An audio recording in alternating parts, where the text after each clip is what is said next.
Chargers. Touchdown, UCLA. With USC great and NFL stud, Frosty Rucker. The Trojans back in front. And LAFB founder Ryan Dyrud on the Believe Podcast Network and LAFBnetwork.com. This is your destination for Los Angeles football.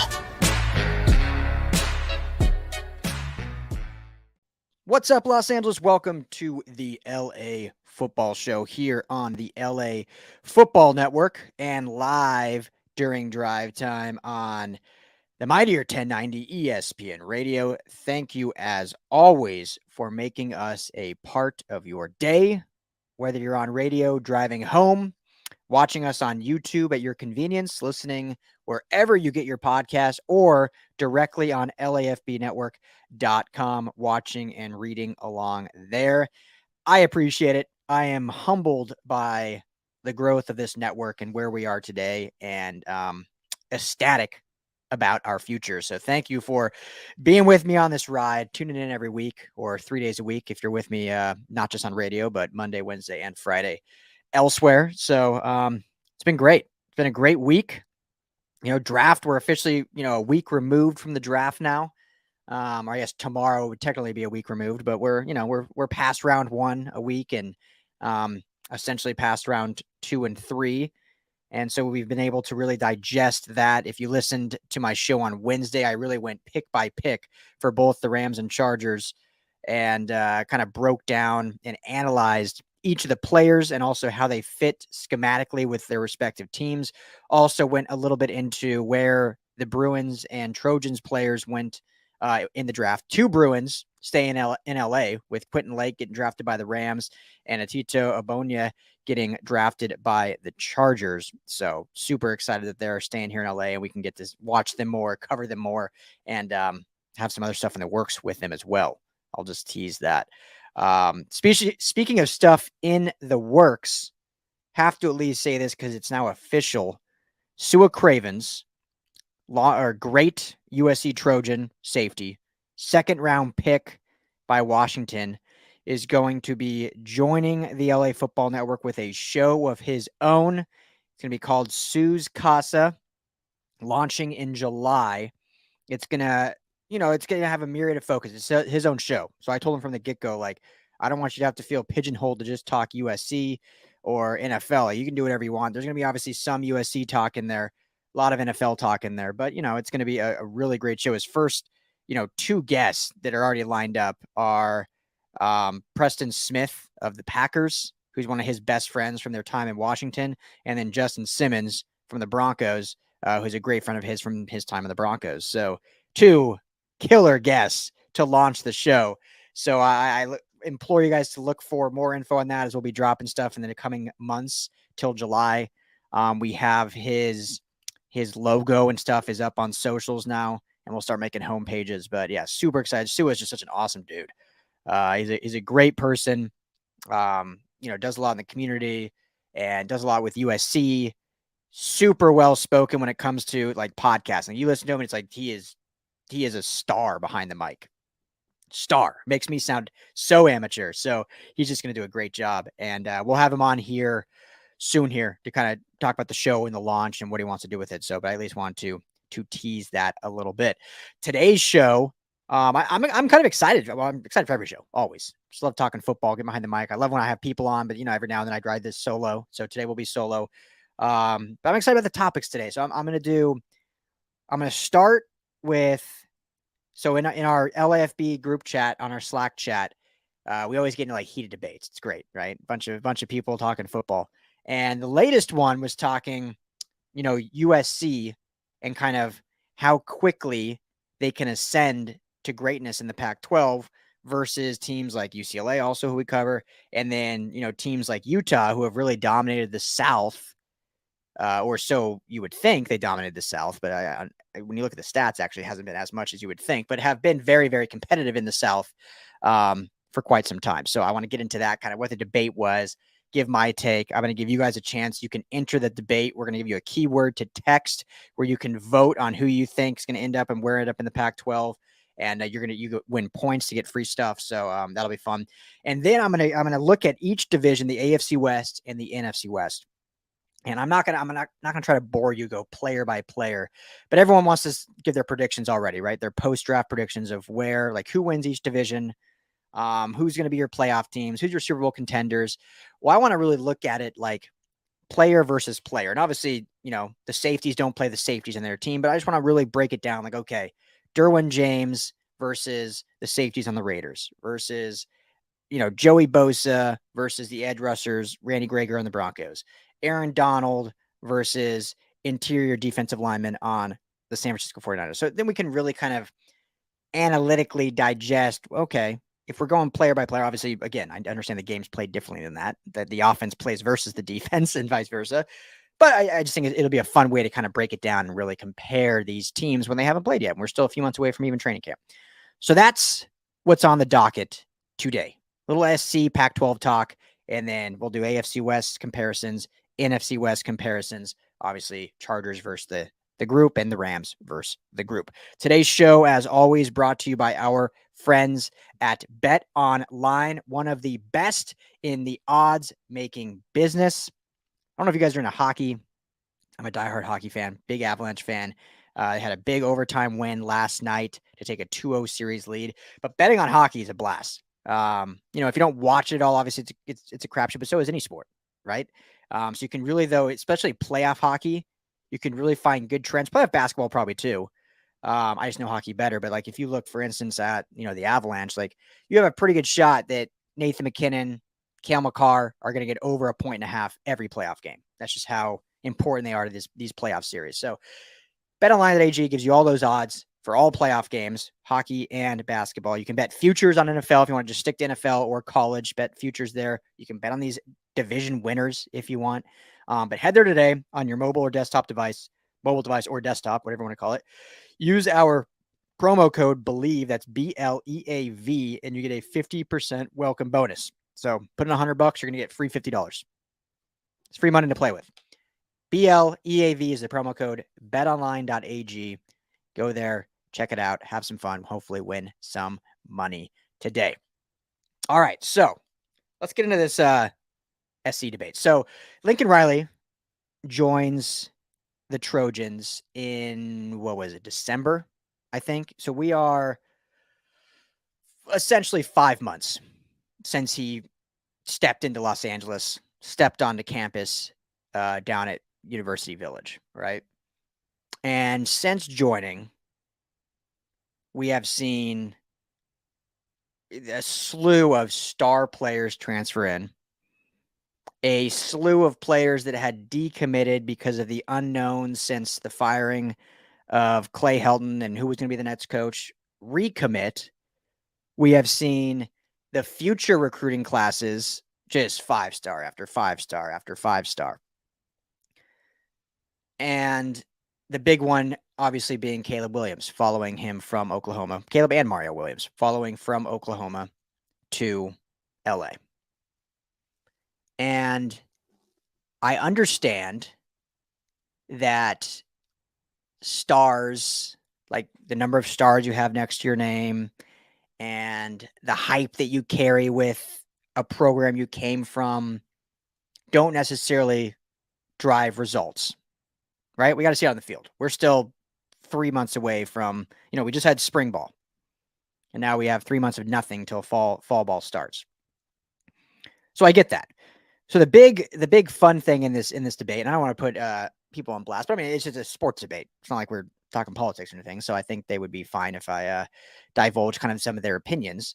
But one of our, I just won't say names. But one of our guys is a big Utah guy. If you follow the show or follow the LAFB network, you probably know who it is. But big Utah guy, went to Utah. He's from Utah. It's rightfully so. And Utah is a great program. What Kyle Whittingham has built there, with how tough it is to kind of recruit in that, landscape and whatnot. And it's a beautiful campus, beautiful school, beautiful state. Not saying anything like that, but just compared to the SCs, the Oregons, if we're just comparing the Pac-12, even Colorado, who has not recruited well at all, but I think Colorado is easier to recruit to than Utah. And he's built a phenomenal program, namely on the predication of 3-star recruits. And then they've just done a phenomenal job developing A lot of their players, play 4 to 5 years, kind of stay their entirety of college, whereas a lot of the other big time programs is like the 3-year minimum that you have to have, and they go to the draft. But they've built a great thing, and they're always in the conversation for the Pac-12 South. And the style of football they play usually puts them in the conversation of the 1 or 2 Pac-12 team that has a shot to really go toe-to-toe with the SEC, the Big Ten, because they're more smash mouth, led by their defense. They run the ball well. They're strong in the trenches. So they're built more around what they can do against, the powerhouse SEC teams. Now, we haven't seen it necessarily because they always seem to have like one slip up a year where they can't make the college football playoff. They've never been in it. And, we can talk at the North with Oregon, and what they've been able to do in Washington, back during Chris Peterson's heyday. Obviously, they've fallen off substantially since he retired and then stepped in Jimmy Lake. And now, I don't even remember who they get from, I'll have to look. I can't remember who their head coach is now because obviously Jimmy Lake was dismissed. I'll look that up here in a second. But anyway, so the big debate with this was our friend, Utah guy, because all of us, so let me just disclose this. All of us cover the LA football teams. Most of us now currently live in Los Angeles covering these teams. But I would say 95% of us were not born and raised in LA. We all come from, different, not just different walks of life, but just different locations. I myself come from Denver. Many of our other guys are from the Bay Area. We have people from Nebraska, from Minnesota, and then now we've all kind of converged in LA. But so, we have different teams we followed growing up or whatnot. But 95% of us are now all in this, okay, we cover LA. We've kind of become fans of these teams when you talk about them every single day. And there's that rooting interest and obviously covering a team that's winning. It's always more fun to cover a winning team than a losing team, obviously.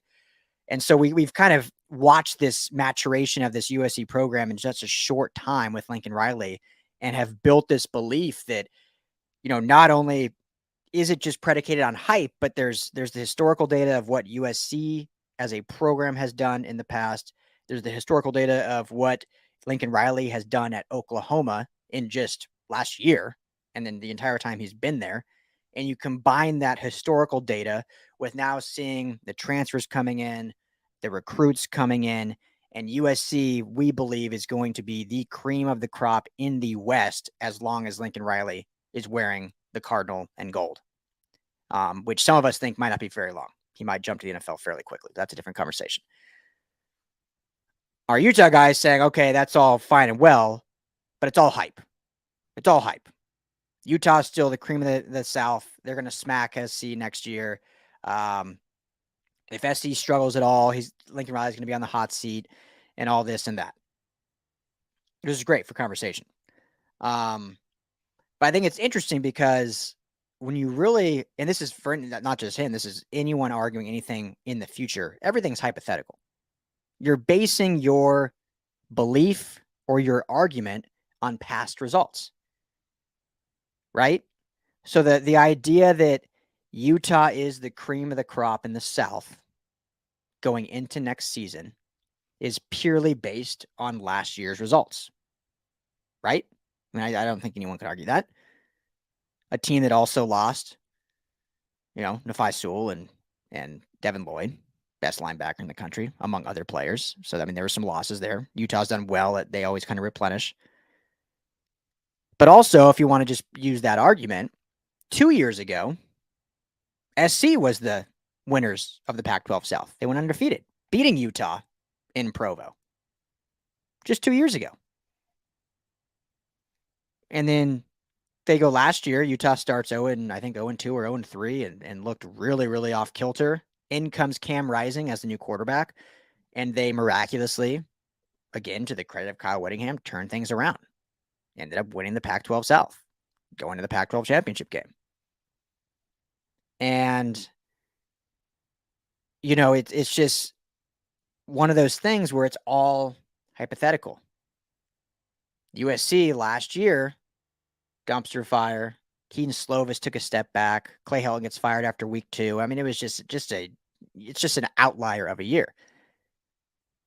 So who's to say, based on Utah's hypothetical of what they were able to do last year carries over this year, why can't SC, based on all the horrendous decision-making, play calling, recruiting, all of it, now takes a full 180 when you have stability with Lincoln Riley. You have a star like Caleb Williams coming in, a star. Caleb Williams is a star and is going to be a star, not just in the NCAA, but in the pros.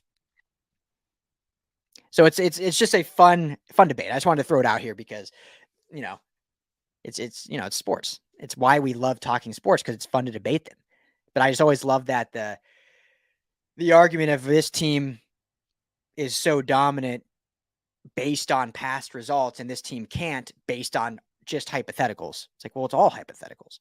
So, but here's the last thing I wanted to say that I will not take credit for. One of our USC guys brought in as his kind of last argument as to why you can't just say USC going to be good again is purely hype.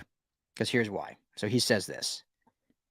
And I'll just kind of read a little. He said, I want to speak on the USC Utah nonsense until the season starts, but this hype over results illogic has to stop. Since Utah joined the Pac-12 in 2011, USC as a program has been a dumpster fire. None of us would argue that. USC has not been anywhere close to the top of the Pac-12. But if you compare team to team, Utah, who many would say I've been the cream of the Pac-12 South, not saying the whole Pac-12, because I think Oregon, everyone would, or even Stanford in their heyday, that. But of the Pac-12 South, I think everyone would agree Utah's been kind of like the top person. Well, comparing those two since 2011, they're 4-4, so 4 versus 4 in Pac-12 South titles, 1-1 in Pac-12 conference titles, so only each one has only won one total title. 2-1 USC in favor in New Year's Eve 6 bowls. 1-0 USC in Rose Bowl wins. 4-3 USC in 10+ win seasons, and USC had a 7-4 head-to-head record. So, the final point on that, with USC being a complete dumpster fire in the last decade, with, I believe, 3 different head coaches, still had a better resume than Utah in that decade, when Utah, loosely, without doing any research, people would say has been the cream of the Pac-12 South. I found that fascinating. Fascinating. And that is where we all come down to, those of us that not only follow SC, I hate throwing this out there, but I'm on campus now. I'm at practice. I see the culture change. You can feel the difference in this program compared to last year when I was on campus and at practices. You can just, there's some things you just feel, right? And obviously we need to see the results in the win column before we can guarantee anything. But there's a very good feeling when you know football saying, okay, things are different this year. But the fact that they were so bad the last decade, and no one in that decade really took seminal control of the Pac-12. Oregon was probably the closest, but even Oregon had some down years. Only 2 teams from the Pac-12 have ever made the college football playoff. Washington, and it's, I think, was it Washington's first year, Oregon the next year? Or it might have been reversed, but only Washington and Oregon have each made it once. And that was with SC being a dumpster fire. Now you get one of the great college coaches in Lincoln Riley, and you've already seen the culture shift, and you've already seen the transfer portal being utilized, and you've already been seeing the future recruiting just getting knocked out of the park. And how can you argue that they are not going to once again overtake the Pac-12 for as long as Lincoln Riley is here? The fact that no one could do it when he wasn't here, now he is here. And this is USC's conference for the foreseeable future. And I love UCLA too, because I cover UCLA. And I think UCLA is going to be very, very good this year. And I think finally Chip Kelly's built something that it'll just kind of keep stacking. And they will be competing for that Pac-12 South. But it's SC's conference moving forward. And the argument with Utah, while it's not a bad argument, because Utah has been very good, but they had 10 years to take the Pac-12 South essentially every year, and they only did it 4 times. And as did SC during that time. They only took 1 Pac-12 title. So those are the stats. Those are the facts. Now, going in the next year, everything is hypothetical. No matter what side you're on, it's hypothetical. That's what makes it fun. So it makes projections and predictions fun. And then hopefully come next year, I can sit here and say, see, I told you so. I won't admit I like saying I told you so, but who doesn't like saying I told you so? But I want you to get in on it too. So you're going to text the keyword 31032, the keyword being Trojans. So text Trojans to 31032, and you decide who wins the Pac-12 next year. You have an options there. It's a prop bet. Our partners with Pickup, who is an awesome company that we partner with here at LAFB. Pick who you think's going to win. Enter your phone number. You're going to be entered to actually, win prizes as well. So with that, I got to take a quick break, and then we will be back talking all things Rams and Chargers and how each compare within their own division. Be right back. Stay tuned. Welcome back to the LA Football Show. I'm your host, Ryan Dyrud. Thanks for sticking with us and hearing me rant about USC for 20 minutes and my belief in where that program's heading. But let's shift gears now to the NFL and our Rams and Chargers and how we project they're going to be. Here we are. We're sticking with our projections and purely hypotheticals. But like I said at the top of the show, I want to kind of go, I'm not going to go player by player. That'll take forever. But, essentially the big name players at least, or at least units, and kind of see how the Chargers stack up against each team of the AFC West, and then how the Rams stack up against each team in the NFC West. I just think it's a good marker, a good gauge. Instead of just saying Chargers had a better free agency, so they're the top team in the AFC, or Pat Mahomes is the best quarterback in football, so the Chiefs are still a favorite. And I get the mentality a lot of people have, and I have it at times too. Like, this team is the top of the division until proven otherwise. Or every year the Chargers are good on paper, but they haven't proven to us that they can get to the next level. All that is true. All that in a vacuum is absolutely true. But who's going to listen to sports talk in the offseason if you're not at least talking through things, if you're just saying the same regurgitated stuff every single show? So we're going to take a different approach. So let's start. We're going to do AFC West first. So our Chargers comparing to each AFC West team. So I'm going to go Raiders, Chiefs, and Broncos. Again, we'll try not to go too long-winded on all these, but, we'll just kind of go, let's start defensively, and then we'll go into offense. So defensively, you look at your secondary, right? And I'm going to list some names, but I think all of us would agree, whether you are listening in San Diego still and you don't like the Chargers anymore, or you've come back to liking the Chargers, or you're just a fan of the Raiders in LA, a lot of Raider fans in LA and San Diego now, I'm sure. I don't think, no matter what your side is, if you're truly know football, I don't think anyone would argue the Raiders have a better secondary than the Chargers on paper. Raiders, you got Rocky Sin, who was in that trade from Indy, as your left corner. And then you got, Trayvon Mullen as your right starting corner. And then in your back end, you got Jonathan Abram and Trayvon Moehrig, who was a very bright rookie last year out of TCU. So guy has a really bright future. But out of those four, and again, I'm just going base package starters, so I won't get into all like nickel and stuff like that. I don't have enough time. But I don't think you would argue any of those four are going to compete with Derwin James, maybe Nasir Adderley, who's currently slated as the starter for the Chargers. You could argue, maybe Trayvon Moehrig has a higher ceiling than Nasir Adderley. But, the Chargers also just drafted JT Woods, who, if you watched Wednesday's show, I am extremely bullish on. I think he's going to be great out of Baylor. I mean, he's going to be a solid kid, guy that played it not against, but, in the same conference as Trevor Moehrig just last year, coming from Baylor and TCU. So you could maybe argue that. But, Derwin James, top 2, top 1 maybe in the NFL.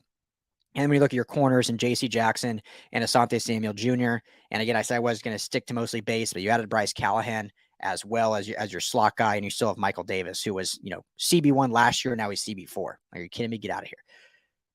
No question, Chargers taking the secondary. Linebackers,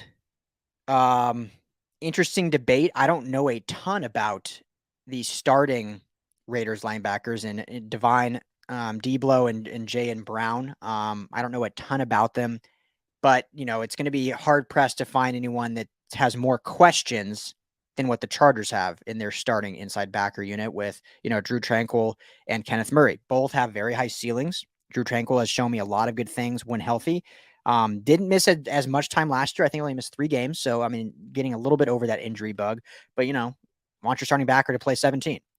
And that's tough to do. Kenneth Murray still has a high ceiling. I know a lot of fans are sick of Kenneth Murray. They wanted to move on, but dude flashed as a rookie, then came into his second year to a brand new system, was moved to the edge to try out as an edge rusher, and moved back to the middle. So, I mean, that's a lot of moving parts and changes for a very young player at a very, tough to learn position sometimes when you're changing schemes and positional availability. So I don't want to give up on Murray yet, but the question marks are there. So you could lean to the Raiders. I mentioned Denzel Perryman. They run a 4-3. So Denzel Perryman, former Charger, who had a great year last year with the Raiders. Great year. So I think you probably give the nod to the Raiders in this department. Now we get to the line. Again, 3-4 versus 4-3. So we can kind of break it down how you guys want, but we'll just do so. Max Crosby and Chandler Jones as your edge guys. Jonathan Hankins and Bilal Nichols as your inside guys. And then you look at the Chargers, Joey Bosa and Khalil Mack. I mean, it's I'm not gonna lie to you. When you first say it, you would say hands down Joey Bosa and Khalil Mack as your top edge right there. But Max Crosby and Chandler Jones, that's a nasty combination as well.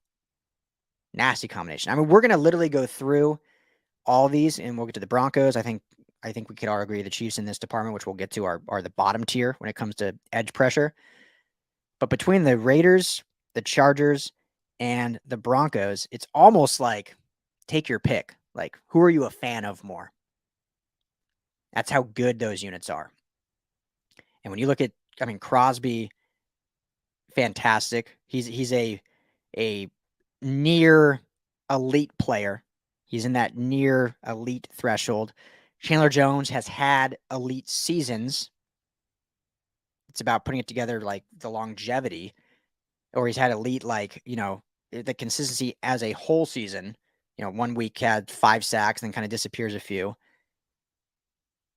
Now in the interior, I think you take the Chargers after adding Sebastian Joseph Day, Austin Johnson, and, drafting Atito Abonia. You still have Jerry Tillery, which I know hasn't been great, but, still a former first-round pedigree that now that he doesn't have to be relied on as like the star, can, I think, do some nice things.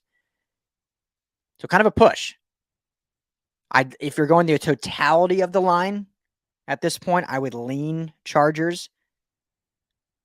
Because I said the edges are kind of a push, but I would lean towards that Chargers interior, which is amazing to say considering where they were last year. Shows the beauty of the roster construction Tom Telesco and Brandon Staley did. Move to the offense. Quarterback, everyone's taking Justin Herbert, Derek Carr. Running back, we'll do it as a two-headed horse. So Josh Jacobs and Kenyon Drake versus Austin Eckler. And I'm putting Isaiah Spiller as their starting RB2.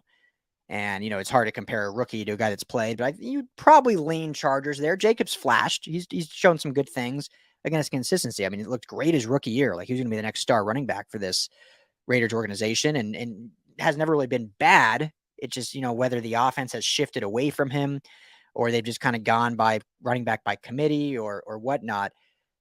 But I think you would take Eckler in general just because of what he gives you in both the rushing and passing game. And then the idea of what Spiller can be, because again, what we're doing right now is projecting. Receivers. Interesting here. Obviously, Devonte Adams, now on the Raiders. Huge trade for the Raiders, getting Devonte Adams. Great trade for the Raiders overall. Paying him a lot of money, but great overall. Hunter Renfrow and Bryan Edwards, kind of your 3 starters there. And then you look at the Chargers, and you obviously, Keenan Allen and Mike Williams, and you'd probably go... I wouldn't say Jalen Guyton is 3. Josh Palmer's probably your 3 at this point. a lot's going to be decided in training camp. Even last year is kind of hard to really decipher who the true 3 was on the depth chart, because we know who the 2 are, and then it kind of moved and shifted a lot from there. So I'd probably say Josh Palmer is in that 3 spot there. But yeah, Jalen Guyton, you could certainly make an argument for it because of the speed he brings in the deep passing game. So to me, I go Chargers here just for the depth of the 3. Like, Adams is the best of all of them. I don't think anyone would argue that. But Keenan Allen is not like a drop off from Devonte Adams.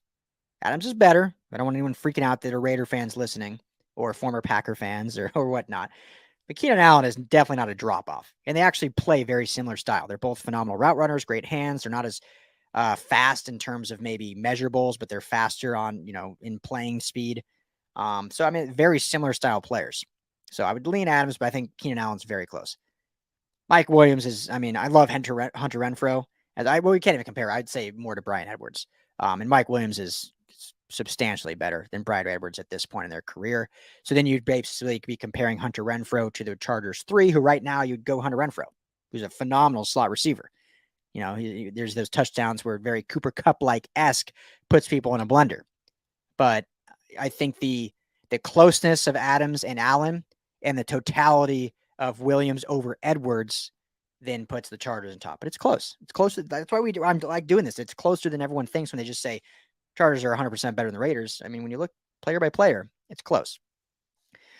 Offensive line, I don't want to go through every single player because I've already taken too much time on this comparison, but I would lean Chargers, considering Corey Linsley's one of the best centers in the game. Rashawn Slater already is one of the best tackles in the game.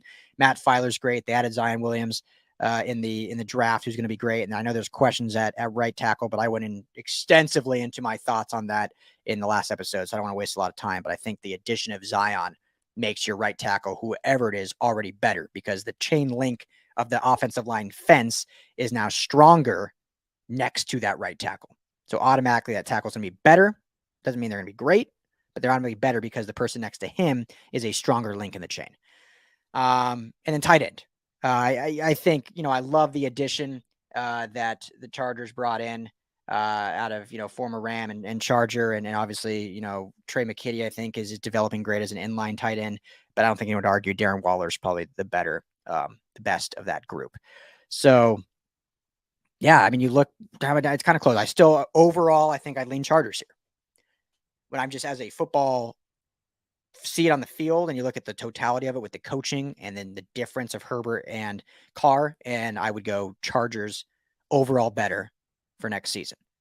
Same record last year, right? Or, not same record. The Raiders took the last one for the one win better record to make the playoffs, but very similar teams in regard to their projection and whatnot. So overall, Raiders versus Chargers, I like the Chargers. All right, let's go to the Chiefs. How am I doing on time? I'm already probably taking way too long. All right, we're going to have to go way quicker than this because I still got to get to the Rams and the NFC. So, all right, Chiefs-wise, you look at the secondary, Trent McDuffie, Justin Reed, Juan Thornhill, and L'Jarius Sneed. Remember, they lost the Honey Badger, signed with the Saints. Straight up off the bat, you got one rookie starting there at corner, Trent McDuffie, who I'm very high on out of Washington, but it's hard to know a rookie until we see the rookie play, similar to what Asante Samuel was last year. Ended up playing great, but had to see him do it on the field. So definitely leaning Chargers for secondary. Backers, it's going to be a constant theme here. We'll always probably lean the other team for backers. Nick Bolton, Jerome Carter Jr., and Willie Gay. Bolton and Gay actually played very, very well last year. We're probably two of the better defenders total on this Chiefs defense. So we'll lean Chiefs for that. And you look at the defensive line, Chris Jones, one of the best in the game at defensive tackle. They finally got smart. They moved him to the outside at the beginning of last year, and we're using him as an edge rusher when the guy doesn't have any edge moves. So they got smart and put him back on the inside. Derek Nottie is a very serviceable tackle. You draft George Karlaftis out of Purdue, which I think is a great draft pick, but we'll see how he projects right off the bat as a rookie. You're going from playing college football against college offensive linemen to big boys on the offensive line and professionals. It usually takes a little bit of time to really catch up. And then Frank Clark, who they were able to bring back, who's very good as well. But I definitely would go Bosa and Mack over Karlaftis and Clark. And, because of Chris Jones, I'd probably lean Chiefs for the interior, but it's not as drastic as it was last year. So overall, defensively, Chargers, I think, overall better because you got Jones and the backers versus the entirety of the secondary, the edge rushers, and the second interior defensive lineman. So we'll go Chargers on defense.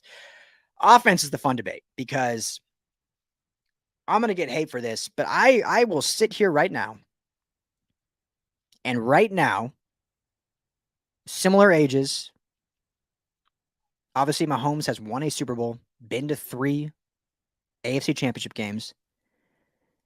But from what I've watched and what I watched last season transpire, I will sit here right now. Hit me up on Twitter, Ryan Dyrud, LAFB. Send me all the hate you want, and I will take Justin Herbert over Pat Mahomes moving forward right now. And it's damn close. You can't go wrong either way, in my opinion. But some of the stuff that Mahomes did early in his career that made us say, wow, Herbert's already doing that now too.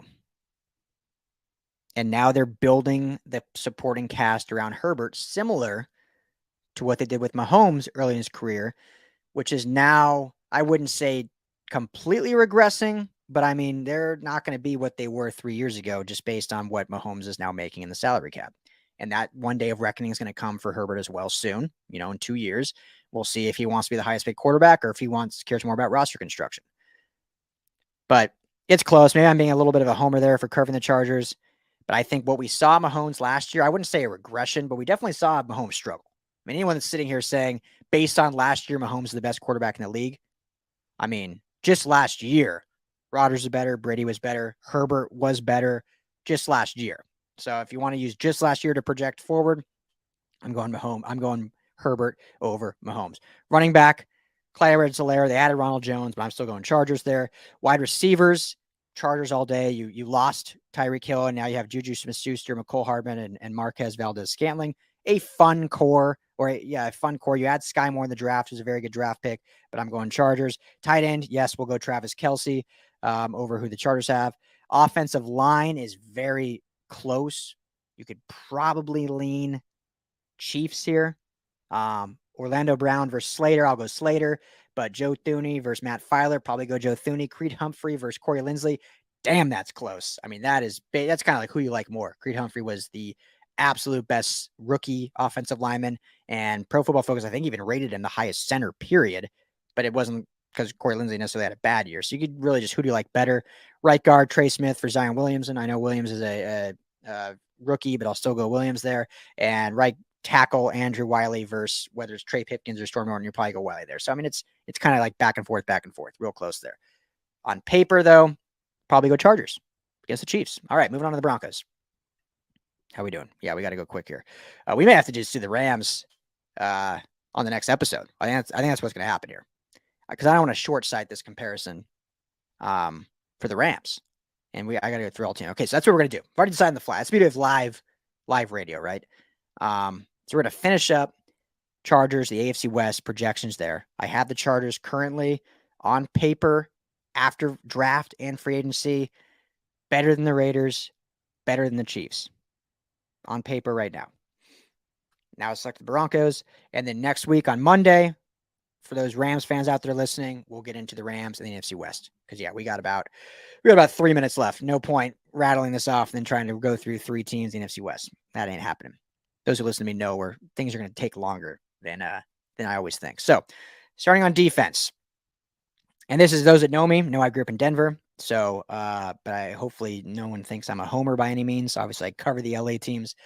But I think this will be an interesting look. So, when you look at the back end, Justin Simmons and Kareem Jackson versus Derwin James and Nasir Adderley, true crapshoot, because some could argue Derwin James is a better safety than Justin Simmons. Others can argue Justin Simmons is a better safety than Derwin James. I know Chargers fans wouldn't want to hear that, but it's closer than you might think. I will still lean Derwin James. I think he brings just a little bit different element, can play more in the box. Simmons is a more deep, high safety. But I would take Kareem Jackson over Nasir Adderley. So there you go. There's a wash, basically. Now you look at your corners. Pat Surtain versus J.C. Jackson. That's tough because Pat Surtain had a phenomenal rookie year, is only going to get better. J.C. Jackson is an interception machine and just signed that big contract out of New England. So, I mean, that's tough as well. Ronald Darby versus Asante Samuel Jr. I think Darby had a very good year last year. Same argument for Patrick Surtain, though. Asante Samuel Jr. had a very good year in his rookie season and is only going to get better. Slot corner, Kwan Williams for the Broncos, Bryce Callahan for the Chargers, former Bronco. I would definitely lean Bryce Callahan there. So almost a wash, but we'll lean Chargers because of the slot addition of Bryce Callahan. Backers, you got Josie Jewell. Currently, I think Jonas Griffith is slot as your starter. I think we'll see Baron Browning actually move to that inside backer position, who's kind of floated between edge and inside, rookie last year out of Ohio State. Was drafted, I believe, right after the Rams pick of Ernest Jones. So, very good player for the Broncos there, but we'll see how that goes. Edge, you got Randy Gregory and Bradley Chubb. If Chubb gets back to his level when healthy, again, you could argue that's tit for tat. Gregory, Chubb, Bosa, Mack. Who do you like better? Gregory, we haven't totally seen the results, but we know the talent. We know the ceiling. If he keeps it clean all year, and the Broncos obviously believe that with what they paid him, super high talent guy. Bradley Chubb, if fully healthy, super high talent guy. It's kind of a wash. I'll probably lean Chargers, though, just because we've seen more production total in the last year and two plus. Inside, though, you got to go, or on the defensive line as a whole, got to go with the Broncos, with DJ Jones, who they signed out of San Francisco, underrated, against the rush. Draymond Jones, I think, is one of the best 3-techs in the game, not named Aaron Donald. I think they're better than who the Chargers have the inside currently. Moving to offensive line, again, tough. Garrett Bowles has really come on. Dalton Reisner, fun left guard. Center, they might move Graham Glasgow over to center because Quinn Miners, the rookie out of Wisconsin Whitewater, really flashed last year, and he might end up starting at guard. But if not, you have Cushenberry at center and Glasgow at guard, and they signed Billy Turner as a good swing tackle there. So I'd probably lean Broncos just because they have a little more versatility.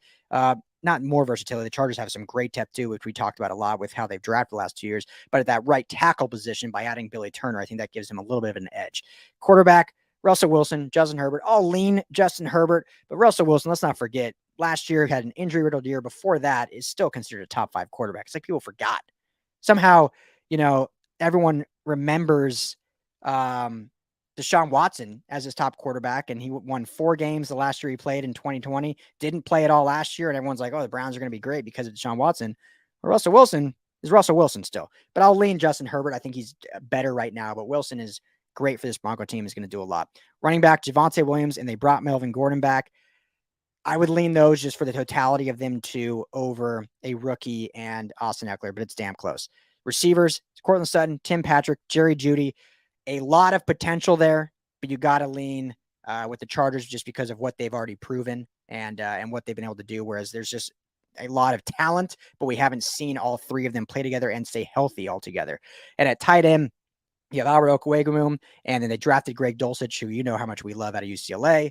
And then obviously we talked about the Chargers. Kind of a push here, I think. The talent of Alberto is really, really high. We'll see him get a lot more reps now with Noah Fant gone.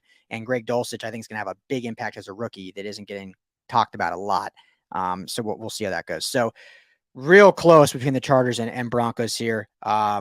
It's hard. I mean, we went position by position. It was kind of like every other one was either a push or was like, okay, Broncos in this position, Chargers in this position. So this is going to come down to, I mean, we could see these teams with the same record at the end of the year, and just someone takes it due to tiebreaker or whoever wins more in the division. So it's tough. I'm going to lean Chargers because everything we said about the Broncos, it kind of feels like they were the Chargers last year. Now they have a brand new first-time head coach, Nathaniel Hackett. Obviously, they have the veteran quarterback, where the Chargers had a first-time head coach and a second-year quarterback. So I think that helps the Broncos more. But I'll take Brandon Staley in year 2 now, after all he learned as a first-time head coach, and then year 3 with Herbert, and give them the edge. So on paper, we have the Chargers as the best team in the AFC West. Now we got to see them do it on the field. All right, that's all the time I have. It goes by fast every single week. I thank you all so much for tuning in, for listening to me, gab about the Trojans and the Pac-12 member. Text Trojans to 31032. Pick who you think is going to win the Pac-12. Let us know. Hit me up on Twitter at Ryan Dyrud, LAFB. Follow the show wherever you get your podcasts, on YouTube at LAFB Network, and just on our website, LAFBnetwork.com. We're putting a facelift on the site next week. It's going to look really, really cool. Super excited to show all you guys. But let me know your thoughts on the AFC West, where the Chargers stack. Next Monday, we'll hit the Rams hard and where they fit in the NFC West. So make sure to stay tuned for that. Thanks, guys. Enjoy your weekend. I'm Ryan Dyrud. Peace.